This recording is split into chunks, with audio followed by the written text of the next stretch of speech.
Hi, ఈరోజు నేను మీకు ఆవాల పచ్చడి చూపిస్తున్నాను. ఈ చిన్న చిన్న ముక్కలు చేసుకొని దీంట్లో కొద్దిగా ఆయిల్ పోసుకోవాలి. ఆయిల్ పోసిన తర్వాత దీన్ని మంచిగా కలుపుకోవాలి.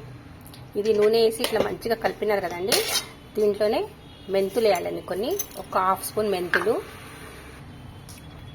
ఇంత ఒక చిన్న గిన్నెతో ఒక 1 ఆవపిండి, ఒక హాఫ్ స్పూన్ పసుపు వేసుకోవాలండి.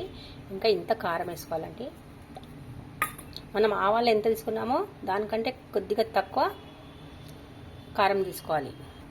ఇంకా కొద్దిగా తక్కువ 3/4 ఏమో ఉప్పు తీసుకోవాలి. మనం ఉప్పు తక్కువ వేసినా పర్వాలేదు, తర్వాత 3 డేస్కి వేసుకోవచ్చు. ఇప్పుడు ఇదన్నీ కలుపుకోవాలి. ఇప్పుడు ఆయిల్ వేసుకోవాలండి. ఆయిల్ మనం చూసి వేసుకోవాలండి. నూనె పచ్చళ్ళకి నూనె ఎక్కువనే కావాలండి. అదిగోండి, పచ్చడి రెడీ అయిపోయింది. ఇప్పుడు నేను దీంట్లో తీసుకున్న కొద్దిగా కింద ఆయిల్ వేయాలండి. ఇదిగోండి, మంచిగా కలిసి పెట్టిన ఒక 3 డేస్ తర్వాత మళ్ళీ కలపాలండి. ఉప్పు తక్కువ ఉంటే ఉప్పు వేసుకోవచ్చు. లైక్ చేయండి, షేర్ చేయండి. Thank you, bye.